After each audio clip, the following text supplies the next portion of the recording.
ನಮಸ್ಕಾರ ವಿದ್ಯಾರ್ಥಿಗಳೇ, ಇವತ್ತಿನ ನನ್ನ ಈ ವಿಡಿಯೋದಲ್ಲಿ ನಿಮಗೆ ಕರ್ನಾಟಕದಲ್ಲಿ ಕುಟುಂಬ ಯೋಜನಾ ಕಾರ್ಯಕ್ರಮದ ಬಗ್ಗೆ ತಿಳಿಸ್ಕೊಡ್ತಾ ಇದ್ದೀನಿ. ಈ ವಿಷಯ ನಿಮ್ಮ ಕರ್ನಾಟಕ ಆರ್ಥಿಕತೆ ಸಿಲೆಬಸ್ಸಿನಲ್ಲಿ ಮೊದಲನೇ ಚಾಪ್ಟರ್ನಲ್ಲಿ ಬರುವಂತಹ ವಿಷಯವಾಗಿದೆ. Dear students, I'll be explaining to you about family planning program in Karnataka in my video today. This is a topic from the first chapter of your optional paper, that is paper 8, Karnataka Economy. In my previous videos, I have already explained to you about the causes for high population growth in Karnataka, evil effects of this high population growth, and the population policy in Karnataka. Today, I'll be explaining to you about the family planning program, which is a special and a unique program in Karnataka and India aiming at controlling population. ವಿದ್ಯಾರ್ಥಿಗಳೇ, ಕಳೆದ ವಿಡಿಯೋಗಳಲ್ಲಿ ನಾನು ಈಗಾಗಲೇ ನಿಮಗೆ ಕರ್ನಾಟಕದಲ್ಲಿ ಜನಸಂಖ್ಯಾ ಹೆಚ್ಚಳಕ್ಕೆ ಇರುವಂತಹ ಕಾರಣಗಳ ಬಗ್ಗೆ ವಿವರಿಸಿದ್ದೀನಿ. ಹಾಗೆ ಈ ಹೆಚ್ಚುತ್ತಾ ಇರುವಂತಹ ಜನಸಂಖ್ಯೆಯಿಂದ ಆಗ್ತಾ ಇರುವಂತಹ ದುಷ್ಪರಿಣಾಮಗಳ ಬಗ್ಗೆ ಸಹ ತಿಳಿಸ್ಕೊಟ್ಟಿದ್ದೀನಿ. ಹಾಗೂ ಕರ್ನಾಟಕ ರಾಜ್ಯದ ಜನಸಂಖ್ಯಾ ನೀತಿಯ ಬಗ್ಗೆ ಕೂಡ ನಾನು ವಿವರಣೆಯನ್ನು ನೀಡಿದ್ದೀನಿ. ಇವತ್ತಿನ ದಿನ ಈ ವಿಡಿಯೋದಲ್ಲಿ ನಿಮಗೆ ಕರ್ನಾಟಕದಲ್ಲಿನ ಕುಟುಂಬ ಯೋಜನಾ ಕಾರ್ಯಕ್ರಮ, ಇದು ಒಂದು ವಿಶೇಷವಾದ ಕಾರ್ಯಕ್ರಮ ಆಗಿದ್ದು ಬರೀ ಕರ್ನಾಟಕದಲ್ಲಿ ಅಷ್ಟೇ ಅಲ್ಲ, ಭಾರತಾದ್ಯಂತ ಈ ಕಾರ್ಯಕ್ರಮವನ್ನು ಜನಸಂಖ್ಯಾ ನಿಯಂತ್ರಣಕ್ಕಾಗಿ ಇದನ್ನು ಜಾರಿಗೆ ತರಲಾಗಿದೆ. ಈ ಕಾರ್ಯಕ್ರಮದ ಬಗ್ಗೆ ನಾನು ಇವತ್ತು ತಿಳಿಸ್ಕೊಡ್ತಾ ಇದ್ದೀನಿ. ಮೊದಲಿಗೆ ಈ ಕುಟುಂಬ ಯೋಜನೆ ಅಂದ್ರೇನು ಅನ್ನೋದನ್ನು ತಿಳ್ಕೊಳ್ಳೋಣ. ತ್ವರಿತವಾಗಿ ನಮ್ಮ ರಾಜ್ಯದಲ್ಲಿ ಮತ್ತು ದೇಶಾದ್ಯಂತ ಹೆಚ್ಚುತ್ತಾ ಇರುವಂತಹ ಜನಸಂಖ್ಯೆಯನ್ನು ನಿಯಂತ್ರಿಸೋದಕ್ಕೆ ಈ ಕುಟುಂಬ ಯೋಜನೆ ಕಾರ್ಯಕ್ರಮ ಒಂದು ಪ್ರಮುಖವಾದ ಮತ್ತು ಮುಖ್ಯವಾದ ಕ್ರಮ ಅಂತ ಅನ್ನಿಸ್ಕೊಂಡಿದೆ. ಕುಟುಂಬ ಯೋಜನೆ ಅಂದರೆ ಉದ್ದೇಶಪೂರ್ವಕವಾಗಿ ಪ್ರಜ್ಞಾಪೂರ್ವಕ ವೈಜ್ಞಾನಿಕ ಪ್ರಯತ್ನಗಳಿಂದ ಕುಟುಂಬದ ಗಾತ್ರವನ್ನು ಸೀಮಿತಗೊಳಿಸೋದು ಅಂತ ಅರ್ಥ. ಅಂದರೆ ಇಲ್ಲಿ ಕೆಲವು ಜನನ ನಿಯಂತ್ರಣ ವಿಧಾನಗಳನ್ನು ಅನುಸರಿಸೋದ್ರ ಮೂಲಕ ಒಬ್ಬ ದಂಪತಿ ಅಂದರೆ ಗಂಡ ಹೆಂಡತಿ ಇಬ್ಬರೂ ಸೇರಿ ಪ್ರಜ್ಞಾಪೂರ್ವಕವಾಗಿ ತಮ್ಮ ಸ್ವ ಇಚ್ಛೆಯಿಂದ ವೈಜ್ಞಾನಿಕವಾದ ಈ ಜನನ ನಿಯಂತ್ರಣ ವಿಧಾನಗಳನ್ನು ಅನುಸರಿಸೋ ಮೂಲಕ ಕುಟುಂಬದ ಗಾತ್ರವನ್ನು ಸೀಮಿತಗೊಳಿಸೋದು. ಅಂದರೆ 2 ಮಕ್ಕಳಿಗೆ ಅಥವಾ 1 ಮಗುವಿಗೆ ಮಾತ್ರ ಕುಟುಂಬವನ್ನು ಸೀಮಿತಗೊಳಿಸುವಂತಹ ಒಂದು ವಿಧಾನಕ್ಕೆ, ಒಂದು ಯೋಜನೆಗೆ ಕುಟುಂಬ ಯೋಜನೆ ಅಂತ ಕರಿತೀವಿ. ಈ ಕುಟುಂಬ ಯೋಜನೆಗೆ ಒಂದು ಪ್ರಸಿದ್ಧವಾದ ಧ್ಯೇಯವಾಕ್ಯವಿದೆ. ಅದೇನು ಅಂದರೆ, ಮಗು ಆಯ್ಕೆಯಿಂದ ಆಗಬೇಕೇ ಹೊರತು ಆಕಸ್ಮಿಕವಾಗಿ ಅಲ್ಲ. ಅಂದರೆ ಮಕ್ಕಳನ್ನು ಪಡೆಯೋದು ದಂಪತಿಗಳ ಆಯ್ಕೆಯಿಂದ ಆಗುವಂತಹ ಒಂದು ಕ್ರಿಯೆ ಹೊರತು ಅದು ಆಕಸ್ಮಿಕವಾಗಿ ಅವರಿಗೆ ಅರಿವಿಲ್ಲದಂತೆ ಆಗಬಾರ್ದು. ಆಕಸ್ಮಿಕವಾಗಿ ಆಗದೇ ಇರೋ ಹಾಗೆ ತಡೆಗಟ್ಟೋದೇ ಕುಟುಂಬ ಯೋಜನಾ ಕಾರ್ಯಕ್ರಮದ ಮುಖ್ಯ ಉದ್ದೇಶ. Dear students, let us first understand the meaning of family planning program. This program is considered to be a very important measure and technique to control the rapidly increasing population in not only in Karnataka but in the entire nation. Family planning program means limiting the size of the family by conscious and deliberate efforts. It means a couple, the husband and wife, will consciously, voluntarily, deliberately, intentionally try to limit the size of the family to 1 or maximum of 2 children, and thereby desiring to have a small family. Here, the size of the family is limited, or the birth of children is controlled by using various scientific birth control methods. And there is a very famous motto of family planning program which goes like this: child by choice and not by chance, by desire, not by accident. That is, the process of childbirth should be the choice made by the couple. The couple should decide the time, that is when to have a child, and they should plan for it, and the child birth should not happen by accident without the knowledge of the couple.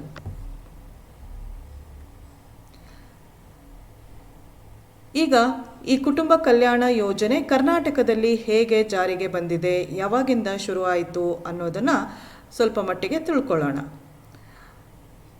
ಒಂದು ಆಶ್ಚರ್ಯಕರ ವಿಷಯ ಅಂತಂದರೆ, ನಮ್ಮ ಕರ್ನಾಟಕ ರಾಜ್ಯದಲ್ಲಿ ಈ ಕುಟುಂಬವನ್ನು ನಿಯಂತ್ರಿಸುವಂತಹ ಅಥವಾ ಜನನವನ್ನು ನಿಯಂತ್ರಿಸುವಂತಹ ಕಾರ್ಯಕ್ರಮ ಅಥವಾ ಪ್ರಯತ್ನಗಳು ಸ್ವಾತಂತ್ರ್ಯ ಪೂರ್ವದಲ್ಲಿ, ಅಂದರೆ ಬ್ರಿಟಿಷರ ಆಳ್ವಿಕೆಯ ಸಮಯದಲ್ಲೇ ಪ್ರಾರಂಭ ಆಗಿತ್ತು ಅನ್ನೋದು ಗೊತ್ತಾಗಿದೆ ನಮಗೆ. 1930ರಲ್ಲಿ ಮೈಸೂರಿನ ಚಲವಾಂಬ ಆಸ್ಪತ್ರೆ ಮತ್ತು ಬೆಂಗಳೂರಿನ ವಾಣಿ ವಿಲಾಸ ಆಸ್ಪತ್ರೆಯಲ್ಲಿ ಜನನ ನಿಯಂತ್ರಣ ಚಿಕಿತ್ಸಾಲಯಗಳನ್ನು ಸ್ಥಾಪಿಸಲಾಯಿತಂತೆ. ಈ ಚಿಕಿತ್ಸಾಲಯಗಳಲ್ಲಿ ಒಂದು ದಂಪತಿಗಳಿಗೆ ಇಲ್ಲಿನ ವೈದ್ಯರು ಕುಟುಂಬವನ್ನು ನಿಯಂತ್ರಿಸುವ ಬಗ್ಗೆ, ಜನನ ನಿಯಂತ್ರಣ ವಿಧಾನಗಳ ಬಗ್ಗೆ ಅವರಿಗೆ ಅರಿವನ್ನು ಮೂಡಿಸುವಂತಹ ಮತ್ತು ಕುಟುಂಬವನ್ನು ಸಣ್ಣ ಗಾತ್ರಕ್ಕೆ ಮಿತಿಗೊಳಿಸುವುದರ ಬಗ್ಗೆ ಅವರಿಗೆ ಒಂದು ತಿಳುವಳಿಕೆಯನ್ನು, ಸ್ಫೂರ್ತಿಯನ್ನು ತುಂಬುವಂತಹ ಕೆಲಸವನ್ನು ಈ ಎರಡು ಆಸ್ಪತ್ರೆಗಳಲ್ಲಿ ಮಾಡ್ತಾ ಇದ್ರಂತೆ. ಸೊ ಬಹುಶಃ ನಮ್ಮ ದೇಶದಲ್ಲೇ ಕರ್ನಾಟಕ ಮೊದಲ ರಾಜ್ಯ ಆಗಿರಬೇಕು ಈ ರೀತಿಯ ಜನನ ನಿಯಂತ್ರಣದ ಕಡೆಗೆ ಮೊದಲ ಪ್ರಯತ್ನವನ್ನು ಸ್ವತಂತ್ರ ಪೂರ್ವದಲ್ಲೇ ಮಾಡಿರುವಂಥದ್ದು. ನಂತರ 1951ರಲ್ಲಿ ಕುಟುಂಬ ಯೋಜನಾ ಕಾರ್ಯಕ್ರಮವನ್ನು ಭಾರತ ಸರ್ಕಾರ ಅಧಿಕೃತ ಕಾರ್ಯಕ್ರಮವನ್ನಾಗಿ ಘೋಷಣೆ ಮಾಡಿತು. ಅದಾದ ಕೆಲವೇ ವರ್ಷದಲ್ಲಿ, ಅಂದರೆ 1957ರಲ್ಲಿ ಕರ್ನಾಟಕದಲ್ಲಿ ರಾಜ್ಯ ಕುಟುಂಬ ಯೋಜನಾ ಮಂಡಳಿಯನ್ನು ಸ್ಥಾಪನೆ ಮಾಡಲಾಯಿತು. ಅಂದಿನಿಂದ ಇವತ್ತಿನವರೆಗೆ ಈ ಕುಟುಂಬ ಕಲ್ಯಾಣ ಕಾರ್ಯಕ್ರಮ ನಿರಂತರವಾಗಿ, ಅವಿರತವಾಗಿ ಯಶಸ್ಸಿನ ಹಾದಿಯ ಕಡೆ ದಾಪುಕಾಲು ಹಾಕ್ತಾ ಇದೆ. ಪಂಚವಾರ್ಷಿಕ ಯೋಜನೆಗಳಲ್ಲಿ ಪ್ರತ್ಯೇಕವಾಗಿ ಹಣವನ್ನು ಈ ಕಾರ್ಯಕ್ರಮಕ್ಕೋಸ್ಕರ ಮೀಸಲಾಗಿ ಇಡ್ತಾ ಬಂದಿದೆ. 3ನೇ ಪಂಚವಾರ್ಷಿಕ ಯೋಜನೆಯ ನಂತರ ಈ ಕುಟುಂಬ ಕಲ್ಯಾಣ ಕುಟುಂಬ ಯೋಜನಾ ಕಾರ್ಯಕ್ರಮಕ್ಕೆ ಹೆಚ್ಚಿನ ಒತ್ತನ್ನು ನೀಡಿ ಇದನ್ನು ತುಂಬ ಒಂದು ದೊಡ್ಡ ಪ್ರಮಾಣದಲ್ಲಿ ಕರ್ನಾಟಕಾದ್ಯಂತ ಎಲ್ಲ ಕಡೆ ವಿಶೇಷ ಕ್ಯಾಂಪುಗಳನ್ನು ನಡೆಸೋದ್ರ ಮೂಲಕ ಈ ಕುಟುಂಬ ಯೋಜನಾ ಕಾರ್ಯಕ್ರಮವನ್ನು ಹಳ್ಳಿಗೂ ಸರ್ಕಾರ ಇದನ್ನು ತೆಗೆದುಕೊಂಡು ಹೋಗಿರೋದು ತಿಳಿದು ಬರುತ್ತೆ. Dear students, now let us understand the family planning program in Karnataka.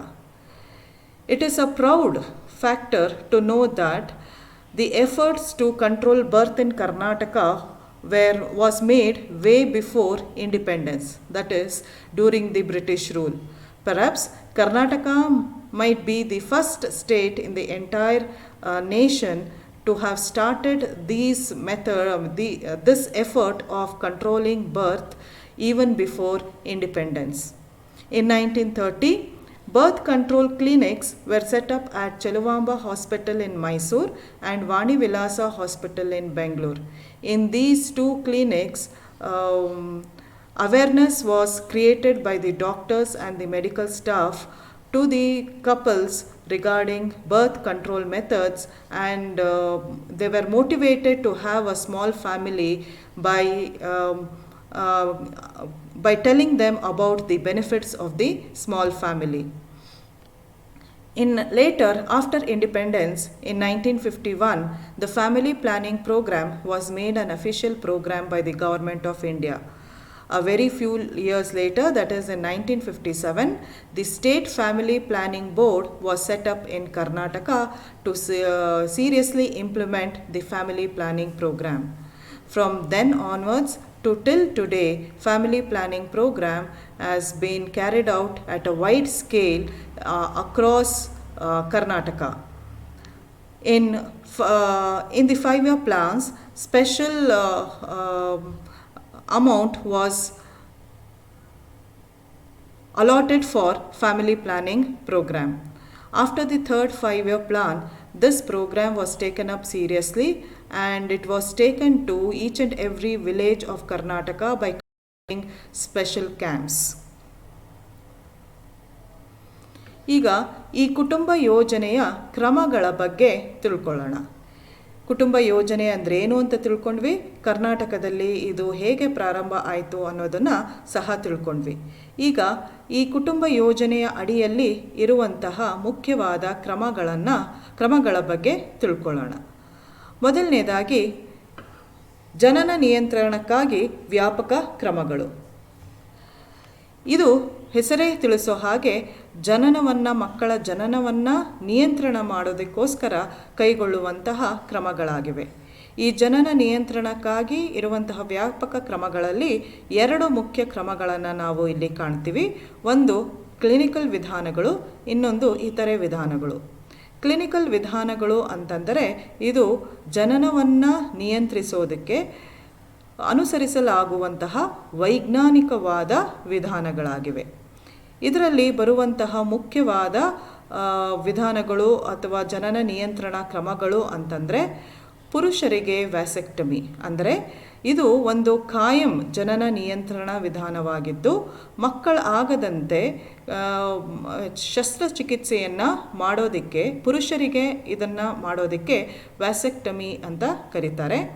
ಮಹಿಳೆಯರಲ್ಲಿ ಈ ರೀತಿಯ ಕುಟುಂಬ ನಿಯಂತ್ರಣ ಶಸ್ತ್ರಚಿಕಿತ್ಸೆಯನ್ನು ಮಾಡೋದಕ್ಕೆ ಟ್ಯೂಬೆಕ್ಟಮಿ ಅಂತ ಕರೆಯಲಾಗುತ್ತೆ.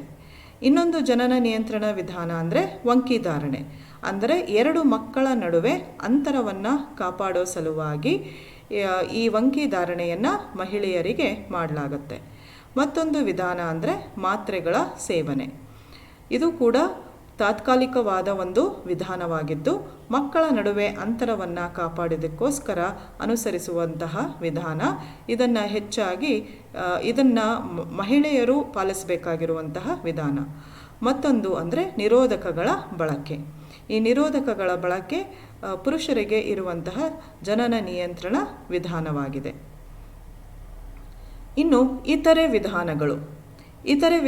ಜನನ ನಿಯಂತ್ರಣಕ್ಕಾಗಿ ಇರುವ ಇತರೆ ವಿಧಾನಗಳಲ್ಲಿ ಮೊದಲನೆಯದು ವಿವಾಹದ ಮುಂದೂಡಿಕೆ. ಅಂದರೆ ನಮ್ಮ ಸಮಾಜದಲ್ಲಿ ವಿವಾಹ ಅನ್ನೋದು ಒಂದು ಸಾರ್ವತ್ರಿಕವಾದ ಆಚರಣೆಯಾಗಿದೆ. ಹುಟ್ಟಿದ ಮನುಷ್ಯ ಮದುವೆ ಆಗಲೇಬೇಕು ಅನ್ನೋ ಒಂದು ಕಡ್ಡಾಯದ ನಿಯಮ ಏರ್ಪಟ್ಟಿದೆ. ವಿವಾಹ ಆಗಲೇಬೇಕಂದರೆ ವಿವಾಹದ ವಯಸ್ಸನ್ನು ಮುಂದೂಡೋದು ಈ ಇತರೆ ವಿಧಾನಗಳಲ್ಲಿ ಮೊದಲನೆಯದು. ಅಂದರೆ ತುಂಬ ನಿಧಾನವಾಗಿ ಅಥವಾ ಲೇಟಾಗಿ ವಿವಾಹ ಆಗೋದು ಅಥವಾ ವಿವಾಹವನ್ನು ಮುಂದೂಡ್ತಾ ಹೋಗೋದು. ಅಂದರೆ ಹಲವಾರು ವರ್ಷಗಳ ನಂತರ ವಿವಾಹ ಆಗೋದು ಅಥವಾ ಮದುವೆ ಆಗೋದು. ಇದರಿಂದ ಒಬ್ಬ ಮನುಷ್ಯನ ಸಂತಾನೋತ್ಪತ್ತಿ ಸಾಮರ್ಥ್ಯವನ್ನು ನಾವು ನಿಯಂತ್ರಿಸಿದಂಗೆ ಆಗತ್ತೆ. ಈ ರೀತಿ ಮಾಡೋದ್ರಿಂದ ಜನನವನ್ನು ನಿಯಂತ್ರಿಸಬಹುದು ಅನ್ನೋ ಒಂದು ನಂಬಿಕೆ. ಎರಡನೇದು ವಿವಾಹದ ವಯಸ್ಸನ್ನು ಹೆಚ್ಚಿಸೋದು. ಹೆಚ್ಚು ಕಡಿಮೆ ಇದು ಮೊದಲನೇ ವಿವಾಹದಂತೆಯೇ ಈಗ ನಮ್ಮ ದೇಶದಲ್ಲಿ ಕನಿಷ್ಠ ವಿವಾಹದ ವಯಸ್ಸನ್ನು ಕಾನೂನುಬದ್ಧವಾಗಿ ನಿಗದಿ ಮಾಡಲಾಗಿದೆ. 1976ನೇ ಜನಸಂಖ್ಯಾ ನೀತಿಯಲ್ಲಿ ವಿವಾಹದ ಕನಿಷ್ಠ ವಯಸ್ಸನ್ನು ಹೆಣ್ಣು ಮಕ್ಕಳಲ್ಲಿ 15ರಿಂದ 18 ವರ್ಷಕ್ಕೆ, ಗಂಡು ಮಕ್ಕಳಲ್ಲಿ 18ರಿಂದ 21 ವರ್ಷಕ್ಕೆ ಏರಿಸಲಾಗಿದೆ. ಇದನ್ನು ಮತ್ತೊಮ್ಮೆ ತಿದ್ದುಪಡಿ ಮಾಡಿ ಈ 18 ಮತ್ತು 21 ಅಂತ ಇರುವಂತಹ ಕನಿಷ್ಠ ವಿವಾಹದ ವಯಸ್ಸನ್ನು ಮತ್ತಷ್ಟು ಹೆಚ್ಚಿಗೆ ಮಾಡಿದರೆ ಸರ್ಕಾರ ಇದನ್ನು ಮಾಡಬೇಕು. ಇದನ್ನು ಕಾನೂನಾತ್ಮಕವಾಗಿ ವಿವಾಹದ ವಯಸ್ಸನ್ನು ಮತ್ತಷ್ಟು ಹೆಚ್ಚು ಮಾಡಿದರೆ ಆಗ ಯುವ ಜನತೆಯಲ್ಲಿ ಇರುವಂತಹ ಸಂತಾನೋತ್ಪತ್ತಿ ಸಮಯ ಏನಿದೆ ಅದು ಕಡಿಮೆ ಆಗುತ್ತೆ. ಹಾಗಾಗಿ ಜನನವನ್ನು ನಿಯಂತ್ರಿಸೋದಕ್ಕೆ ಸಾಧ್ಯ. ಮೂರನೇದು ಅಂದರೆ ನೈತಿಕ ನಿಯಂತ್ರಣ. ಅಂದರೆ ಲೈಂಗಿಕ ಕ್ರಿಯೆಗಳಲ್ಲಿ ಪಾಲ್ಗೊಳ್ಳದೆ ಒಂದು ನೈತಿಕ ನಿಯಂತ್ರಣವನ್ನು ವೈಯಕ್ತಿಕವಾಗಿ ಸಾಧಿಸೋದ್ರಿಂದನೂ ಕೂಡ ಜನನವನ್ನು ನಿಯಂತ್ರಿಸ್ಬೋದು. ಅಂದರೆ ಇನ್ನೊಂದು ಅರ್ಥದಲ್ಲಿ ಹೇಳೋದಾದರೆ ನಮ್ಮ ಧರ್ಮದಲ್ಲಿ ಹೇಳೋ ಹಾಗೆ ಬ್ರಹ್ಮಚರ್ಯತ್ವವನ್ನು ಪಾಲಿಸೋದು. ಅಂದರೆ ಬೇರೆ ಲಿಂಗದೊಡನೆ ಯಾವುದೇ ಲೈಂಗಿಕ ಸಂಪರ್ಕವನ್ನು ಹೊಂದದೆ ನಿಯಂತ್ರಣವನ್ನು ಸಾಧಿಸುವ ಮೂಲಕ ಜನನವನ್ನು ನಿಯಂತ್ರಿಸಬಹುದಾಗಿದೆ. ಸೊ ಇದಿಷ್ಟು ಇತರ ವಿಧಾನಗಳಲ್ಲಿ ಬರುವಂಥದ್ದು. Dear students, now let us understand about the various family planning measures. Under the family planning measures, the first one is the extensive measures for birth control. Under this measure, we have two methods. One is called as the clinical method and the other one is called as other methods. First, let us understand about the clinical methods. Clinical methods are the scientific way or the medical methods through which birth can be controlled. The various clinical methods available today are, the first one is vasectomy for male. This is vasectomy for male is the family planning operation or the permanent method for birth control. This is the sterilization method where operation is conducted in case of males to avoid the birth of children. And if the same operation, family planning operation, is done for females, it is called as tubectomy, and this is also a permanent method for birth control. And the third one is use of intrauterine devices. This is a temporary method specially used to maintain gap between the birth of two children, and these devices are used in case of females. The fourth one is consuming tablets in order to control the birth of children, and this is also used by females, and this is also a temporary method for birth control. And there is one more called as use of contraceptives, which are usually used by men, and this is also a temporary method usually meant to maintain a gap between the birth of two children. Coming to the other methods, the first one in other methods, these are the non-scientific methods or the non-medical methods. The first one in these methods is postponement of marriage. As we all know, marriages are universal in society. It is said that once a person is born in our society, it is compulsory or mandatory for him to get married. So in that situation, if a person goes on postponing or deferring his marriage, then it is going to be one of the methods for controlling birth. And the second one is raising the age of marriage. As you all know, students, the government through the law has fixed the minimum age of marriage for both boys and girls. In 1976 population policy, the minimum age for boys and girls in India was raised from 15 years to 18 years for girls and from 18 years to 21 years for boys. If this minimum age, which now exists at 18 and 21 years, is extended or it's increased to further years, then birth can be brought under control. Because if the age of marriage increases, then the reproductive span or the reproductive period among the youth will decrease. This will indirectly help in controlling birth. And the fourth method is moral restraint. Moral restraint, and otherwise can be called as following brahmacharya, that is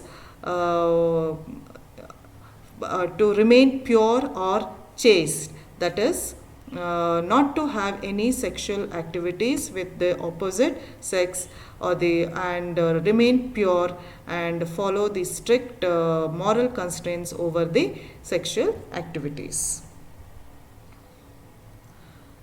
ಎರಡನೇ ಕ್ರಮ, ಕುಟುಂಬ ಯೋಜನೆಯ ಎರಡನೇ ಕ್ರಮ ಅಂದರೆ ಶಿಕ್ಷಣದ ಪ್ರಸಾರ.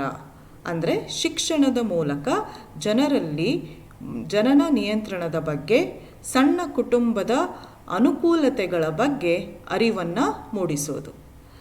So ಇದು ಎಲ್ಲ ಹಂತದ ಶಿಕ್ಷಣದಲ್ಲಿ ಈ ರೀತಿ ಕುಟುಂಬ ಯೋಜನೆಯ ಕ್ರಮಗಳ ಬಗ್ಗೆ, ಜನಸಂಖ್ಯಾ ಹೆಚ್ಚಳದಿಂದಾಗುವ ದುಷ್ಪರಿಣಾಮಗಳ ಬಗ್ಗೆ, ಜನಸಂಖ್ಯಾ ನೀತಿಯ ಬಗ್ಗೆ ವಿದ್ಯಾರ್ಥಿ ದೆಸೆಯಿಂದಲೇ ಈ ಒಂದು ಕ್ರಮವನ್ನು ಕೈಗೊಂಡ್ರೆ ಆಗ ಜನನವನ್ನು ನಿಯಂತ್ರಿಸುವ ಮೂಲಕ ಜನಸಂಖ್ಯಾ ಹೆಚ್ಚಳವನ್ನು ನಿಯಂತ್ರಣಕ್ಕೆ ತರೋದು ಸಾಧ್ಯ ಆಗುತ್ತೆ. ಈಗ ನಿಮಗೆ ಆ ಒಂದು ಉದ್ದೇಶದಿಂದನೇ, ಆ ಒಂದು ದೃಷ್ಟಿ ಇಟ್ಕೊಂಡೇ ನಿಮ್ಮ ಸಿಲೆಬಸ್ಸಿನಲ್ಲಿ ಈ ರೀತಿಯ ಕೆಲವೊಂದು ಪಠ್ಯಗಳನ್ನು ಸೇರ್ಪಡೆ ಮಾಡಿರುವಂಥದ್ದು. ಮೂರನೇದು ಪ್ರಚಾರ ಕಾರ್ಯಕ್ರಮ. ಅಂದರೆ ಈ ಕುಟುಂಬ ಯೋಜನೆಯ ಕ್ರಮಗಳ ಬಗ್ಗೆ, ಈ ಕಾರ್ಯಕ್ರಮಗಳ ಬಗ್ಗೆ ಸಾಕಷ್ಟು ಮಾಧ್ಯಮಗಳಲ್ಲಿ ಪ್ರಚಾರವನ್ನು ಮಾಡುವಂಥದ್ದು. ಅಂದರೆ ದೂರದರ್ಶನ ಆಗಿರ್ಬೋದು, ರೇಡಿಯೋ ಆಗಿರ್ಬೋದು, ದಿನಪತ್ರಿಕೆಗಳು, ಬೇರೆ ಬೇರೆ ಮಾಸಿಕಗಳು, ಆಮೇಲೆ ಉಪನ್ಯಾಸ ಕಾರ್ಯಕ್ರಮಗಳ ಮೂಲಕ, ಹೀಗೆ ಬೇರೆ ಬೇರೆ ಮಾಧ್ಯಮಗಳಲ್ಲಿ ಕುಟುಂಬ ಯೋಜನಾ ಕ್ರಮಗಳ ಬಗ್ಗೆ ಸಾಕಷ್ಟು ಪ್ರಚಾರವನ್ನು ಕೊಡುವಂಥದ್ದು. ಅದು ಒಂದು ಹಾಡಿನ ಮೂಲಕ ಆಗಿರ್ಬೋದು, ನಾಟಕದ ಮೂಲಕ ಆಗಿರ್ಬೋದು, ಅಥವಾ ಸಿನಿಮಾಗಳ ಮೂಲಕಗಳಾಗ್ಬೋದು. ಈ ಕಾರ್ಯಕ್ರಮದ ಬಗ್ಗೆ, ಜನನ ನಿಯಂತ್ರಣದ ಬಗ್ಗೆ, ಸಣ್ಣ ಕುಟುಂಬದ ಅನುಕೂಲತೆಗಳ ಬಗ್ಗೆ ಹೆಚ್ಚು ಪ್ರಚಾರವನ್ನು ಮಾಡಿ ಪ್ರತಿಯೊಬ್ಬ ಮುಗ್ಧ ಪ್ರಜೆಯನ್ನು ಈ ಕಾರ್ಯಕ್ರಮ ತಲುಪುವ ಹಾಗೆ ಮಾಡೋದು. ಅಷ್ಟೇ ಅಲ್ಲದೆ ನಮ್ಮ ದೇಶದಲ್ಲಿ ಅಥವಾ ನಮ್ಮ ರಾಜ್ಯದಲ್ಲಿ ಜನರಲ್ಲಿ ಅನಕ್ಷರತೆ ಮತ್ತು ಮೌಢ್ಯತೆ ತುಂಬ ಹೆಚ್ಚಾಗಿರೋದ್ರಿಂದ ಈ ಒಂದು ವಿಧಾನಗಳ ಬಗ್ಗೆ ಅವರಿಗೆ ತುಂಬ ಭಯದ ಮನೋಭಾವ ಕಂಡುಬರ್ತಾ ಇದೆ. ಅವರಿಗೆ ಇದರ ಬಗ್ಗೆ ಇರುವಂತಹ ಹೆದರಿಕೆಯನ್ನು, ಭಯವನ್ನು ಹೋಗಲಾಡಿಸೋದ್ರಲ್ಲೂ ಕೂಡ ಈ ಪ್ರಚಾರ ಕಾರ್ಯಕ್ರಮಗಳು ಮುಖ್ಯವಾದ ಪಾತ್ರವನ್ನು ವಹಿಸುತ್ತೆ. ಮತ್ತೊಂದು ವಿಧಾನ ಅಂದರೆ ಉತ್ತೇಜಕಗಳು ಮತ್ತು ನಿರುತ್ತೇಜಕಗಳು. ಈ ಒಂದು ವಿಧಾನವನ್ನು ಕೂಡ ಸರ್ಕಾರ ಕುಟುಂಬ ಯೋಜನಾ ಕಾರ್ಯಕ್ರಮಗಳನ್ನು ವ್ಯಾಪಕವಾಗಿ ಹರಡೋದಕ್ಕೆ ಈ ಉತ್ತೇಜಕ ಮತ್ತು ನಿರುತ್ತೇಜಕಗಳನ್ನು ಈ ಕ್ರಮವನ್ನು ಕೈಗೊಂಡಿದೆ. ಉತ್ತೇಜಕಗಳು ಅಂತಂದರೆ ಪ್ರೋತ್ಸಾಹವನ್ನು ನೀಡೋದು. ಅಂದರೆ ಯಾರು ಈ ಕುಟುಂಬ ಯೋಜನಾ ಕ್ರಮಗಳನ್ನು ಅನುಸರಿಸ್ತಾರೋ ಅವರಿಗೆ ಕೆಲವೊಂದು ಪ್ರೋತ್ಸಾಹದಾಯಕಗಳನ್ನು ಒದಗಿಸೋದು. ಉದಾಹರಣೆಗೆ ಹೇಳಬೇಕು ಅಂದರೆ ಈ ಉತ್ತೇಜಕಗಳು ಹೆಚ್ಚಾಗಿ ಸರ್ಕಾರಿ ನೌಕರರಿಗೆ ನಮ್ಮ ರಾಜ್ಯದಲ್ಲಿ ಕಂಡುಬರುತ್ತೆ. ನಮ್ಮ ರಾಜ್ಯದ ಸರ್ಕಾರಿ ನೌಕರರು ಈ ಕುಟುಂಬ ಯೋಜನಾ ಕ್ರಮಗಳನ್ನು ಅನುಸರಿಸಿ ತಮ್ಮ ಕುಟುಂಬದ ಗಾತ್ರವನ್ನು 2 ಮಕ್ಕಳಿಗೆ ಸೀಮಿತಗೊಳಿಸಿದ್ದು, ಈ ಕುಟುಂಬ ಯೋಜನಾ ಶಸ್ತ್ರಚಿಕಿತ್ಸೆಗೆ ಒಳಪಟ್ಟಿದ್ದರೆ ಆಗ ಅವರಿಗೆ ಧನರೂಪದ ಉತ್ತೇಜಕಗಳನ್ನು ಅವರ ಪ್ರತಿನಿತ್ಯದ ಸಂಬಳದೊಂದಿಗೆ ನೀಡಲಾಗುತ್ತೆ. ಅಷ್ಟೇ ಅಲ್ಲದೆ ಅವರಿಗೆ ಬಡ್ತಿ ನೀಡುವಂತಹ ಉತ್ತೇಜಕ ಕ್ರಮಗಳನ್ನು ನಾವು ಸರ್ಕಾರಿ ನೌಕರರಲ್ಲಿ ಕಾಣ್ತೀವಿ. ಇನ್ನು ನಿರುತ್ತೇಜಕಗಳು ಅಂದರೆ ಈ ಕುಟುಂಬ ಯೋಜನೆಯ ಕ್ರಮಗಳನ್ನು ಅನುಸರಿಸದೇ ಇದ್ದವರಿಗೆ, ತಮ್ಮ ಕುಟುಂಬದ ಗಾತ್ರವನ್ನು 2 ಮಕ್ಕಳಿಗೆ ಸೀಮಿತಗೊಳಿಸದೇ ಹೆಚ್ಚು ಮಕ್ಕಳನ್ನು ಹೊಂದಿರುವಂತಹ ಸರ್ಕಾರಿ ನೌಕರರಿಗೆ ನಾನೀಗಾಗಲೇ ತಿಳಿಸಿದಂತಹ ಧನರೂಪದ ಉತ್ತೇಜಕಗಳು ಅಥವಾ ಬಡ್ತಿ ರೂಪದ ಉತ್ತೇಜಕಗಳು ಅಥವಾ ವಿಶೇಷವಾದ ರಜೆಯನ್ನು ನೀಡೋದು ಅಥವಾ ಅವರಿಗೆ ವಿಶೇಷವಾದ ವೈದ್ಯಕೀಯ ಸೌಲಭ್ಯಗಳನ್ನು ನೀಡೋದು, ಈ ಯಾವ ರೀತಿಯ ಉತ್ತೇಜಕಗಳನ್ನು ಸಹ ನೀಡಲಾಗುವುದಿಲ್ಲ. ಅಷ್ಟೇ ಅಲ್ಲದೆ ಕೆಲವೊಂದು ಸಂದರ್ಭದಲ್ಲಿ ಈ ಕುಟುಂಬ ಯೋಜನೆಯ ಕ್ರಮವನ್ನು ಪಾಲಿಸದೆ ಹೆಚ್ಚಿನ ಮಕ್ಕಳನ್ನು, 2ಕ್ಕಿಂತ ಹೆಚ್ಚಿನ ಮಕ್ಕಳನ್ನು ಹೊಂದಿರುವಂತಹ ಸರ್ಕಾರಿ ನೌಕರರಿಗೆ ಬಡ್ತಿಯನ್ನು ನೀಡದೆ ಅವರಿಗೆ ಸಹಜವಾಗಿ ಬರಬೇಕಾಗಿರುವಂತಹ ಬಡ್ತಿಯನ್ನು ಸರ್ಕಾರ ನಿಲ್ಲಿಸಿರುವಂತಹ ಉದಾಹರಣೆಗಳು ಸಹ ಇದೆ. ಸೊ ಈ ರೀತಿ ಉತ್ತೇಜಕ ಮತ್ತು ನಿರುತ್ತೇಜಕಗಳನ್ನು ನೀಡೋದ್ರ ಮೂಲಕ ಕುಟುಂಬ ಯೋಜನೆಯನ್ನು ಯಶಸ್ವಿಯಾಗಿ ಜಾರಿಗೆ ತರುವ ಕ್ರಮವನ್ನು ಸರ್ಕಾರ ಕೈಗೊಂಡಿದೆ. ಇನ್ನು ಕೊನೆಯ ಕ್ರಮ ಅಂತಂದರೆ ಮಹಿಳೆಯರ ಸ್ಥಾನಮಾನವನ್ನು ಉತ್ತಮಪಡಿಸುವಿಕೆ. ನಮ್ಮ ಸಮಾಜದಲ್ಲಿ ಮಹಿಳೆಯ ಸ್ಥಾನ ತುಂಬ ಕೆಳಮಟ್ಟದಲ್ಲಿದೆ. ಮಹಿಳೆಯನ್ನು ದ್ವಿತೀಯ ಪ್ರಜೆ ಅಂತ ಪರಿಗಣಿಸಲಾಗುತ್ತೆ. ಪುರುಷ ಮತ್ತು ಮಹಿಳೆಯರ ನಡುವೆ ಸಾಕಷ್ಟು ಭೇದ ಭಾವ, ತಾರತಮ್ಯತೆಯನ್ನು ನಾವು ಎಲ್ಲ ಕ್ಷೇತ್ರದಲ್ಲೂ ನೋಡ್ತೀವಿ.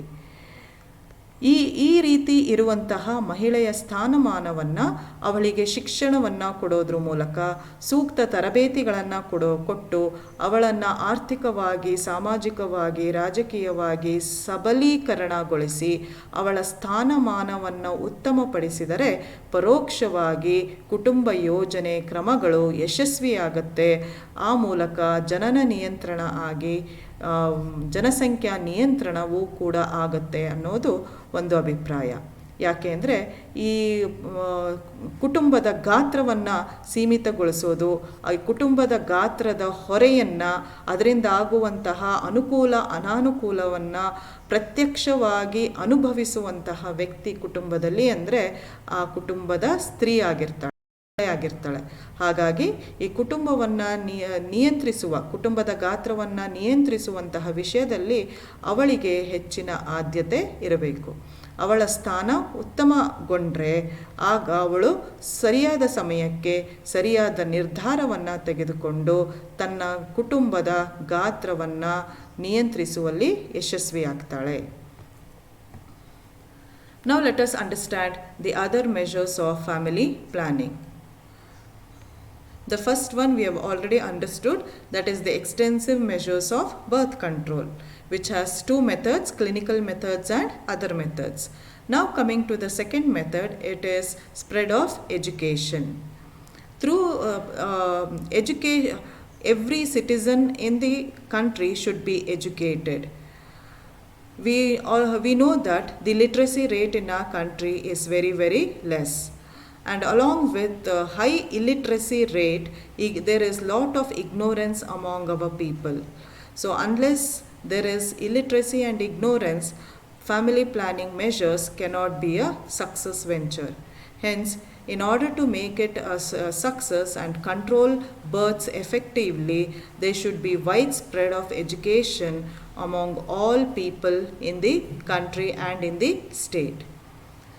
So education regarding population control, education regarding the awareness of having a small family, education regarding birth control, education regarding family planning measures should be given right from a small age. That is, all this should be introduced from the school level. And hence, dear students, this has been introduced as a part of your syllabus so that when you become future parents, after a few years, you will be able to limit the size of your family by adopting these measures. The next measure is the publicity program. Giving publicity, making these family planning measures popular by using the help of various media. For example, if family planning measures or the birth control measures are publicized through Doordarshan, radio, or cinemas, or newspapers, or through journals, or through various pamphlets, distribution of pamphlets, or through various special lectures, then definitely it will reach the grassroots level of people. And this family planning measures can be popularized through these medias through various form. For example, through folk songs, or through cinema songs, or through drama, or any other type of program. And not only that, due to ignorance and illiteracy, we find that people are not very much interested in adopting birth control methods. They have lot of misconceptions and fear about adopting these methods. So through these publicity program, the fear and misconception about these methods can be resolved in the minds of the people. The next method is incentives and disincentives. Incentives is encouraging people to adopt birth control methods or to take up family planning measures. In Karnataka, the Karnataka state government gives a lot of incentives to its state government employees. If a state government employee has undergone a permanent birth control measure has adopted a permanent birth control measure, then he'll be given extra financial incentive in the form of money. Financial incentive will be given along with the salary, and promotions will be given, and special holidays and special medical facilities will be given to the state government employees who adopt these measures. At the same time, there are disincentives also. Disincentives are to those people who do not adopt birth control measures or follow the family planning program and have a bigger size of family by not limiting the size of their family to 2 children. To those people, all these incentives which I told you just now will not be given, and there are a few cases where these people who failed in limiting the size of their family did not even get the promotions which they were due for. The last measure is enhancing the status of women. In our society, we know that the status of women is very low. Women is considered to be the second citizen, and there is lot of discrimination shown between men and women. Hence, enhancing the status of women is an important measure towards the success of family planning program. If women is given proper education, training, and empowered economically, socially, and politically, definitely then her status will improve and she will have a voice over birth control methods and adapting family planning measures. So because the benefits, the advantages and the disadvantages both are directly borne by the women of the family, because they are the one who are directly related to the birth of children. They should also have of the freedom or the right to control the size of their family and to control the birth of the child. So by enhancing the status of women, definitely the family planning measures can be very successfully implemented in all parts of the society. ಮಕ್ಕಳೇ, ಇದಿಷ್ಟು ಕುಟುಂಬ ಯೋಜನಾ ಕಾರ್ಯಕ್ರಮದ ಬಗ್ಗೆ ಇದುವರೆಗೂ ನಾನು ನಿಮಗೆ ವಿವರವಾಗಿ ತಿಳಿಸ್ಕೊಟ್ಟಿದ್ದೀನಿ. ಈ ಕುಟುಂಬ ಯೋಜನಾ ಕಾರ್ಯಕ್ರಮವು ನಿಮಗೆ ನಾನು ಹೇಳಿರೋ ಹಾಗೆ ಜನಸಂಖ್ಯಾ ಬೆಳವಣಿಗೆಯನ್ನು ನಿಯಂತ್ರಿಸೋದಕ್ಕೆ ಸರ್ಕಾರ ಹಾಕಿಕೊಂಡಿರುವಂತಹ ಪರಿಣಾಮಕಾರಿಯಾದ ಸಾಧನವಾಗಿದೆ. ನಮ್ಮ ಕರ್ನಾಟಕದಲ್ಲಿ ನಾನು ಈಗಾಗಲೇ ತಿಳಿಸಿರೋ ಹಾಗೆ ಸ್ವತಂತ್ರ ಪೂರ್ವದಿಂದಲೂ ಕೂಡ ಇದರ ಪ್ರಯತ್ನ ನಡೀತಾ ಬಂದಿದೆ. ಅಧಿಕೃತವಾಗಿ ಇದು 1957ರಲ್ಲಿ ನಮ್ಮ ರಾಜ್ಯದಲ್ಲಿ ಪ್ರಾರಂಭಗೊಂಡು ಅಂದಿನಿಂದ ಇಂದಿನವರೆಗೂ ಇವತ್ತಿನವರೆಗೂ ಅವಿರತವಾಗಿ ಈ ಕಾರ್ಯಕ್ರಮ ಯಶಸ್ವಿಯಾಗಿ ನಡೀತಾ ಬಂದಿದೆ. ಆದರೆ ಅಂದುಕೊಂಡಷ್ಟು ಯಶಸ್ವಿಯನ್ನು ಈ ಕಾರ್ಯಕ್ರಮ ಸಾಧಿಸೋದಕ್ಕೆ ಆಗಿಲ್ಲ. ಇನ್ನು ಕರ್ನಾಟಕಾದ್ಯಂತ ಈ ಕಾರ್ಯಕ್ರಮ ಪರಿಣಾಮಕಾರಿಯಾಗಿ ಅನುಷ್ಠಾನಕ್ಕೆ ತರಬೇಕಾಗಿದೆ. ಜನರಲ್ಲಿ ಸರಿಯಾದ ಜಾಗೃತಿ ಮೂಡಿಸುವವರೆಗೂ ಈ ಕಾರ್ಯಕ್ರಮವನ್ನು ಯಶಸ್ವಿಯಾಗಿ ನಾವು ಅನುಷ್ಠಾನಗೊಳಿಸೋದಕ್ಕೆ ಸಾಧ್ಯ ಇಲ್ಲ. ಹಾಗಾಗಿ ಜನಸಂಖ್ಯಾ ನಿಯಂತ್ರಣದಲ್ಲಿ ಕುಟುಂಬ ಯೋಜನಾ ಕಾರ್ಯಕ್ರಮವು ಸಾಧಿಸಬೇಕಾಗಿರೋದು ಇನ್ನೂ ನಮ್ಮ ರಾಜ್ಯದಲ್ಲಿ ಬಹಳಷ್ಟು ಇದೆ. ಧನ್ಯವಾದಗಳು.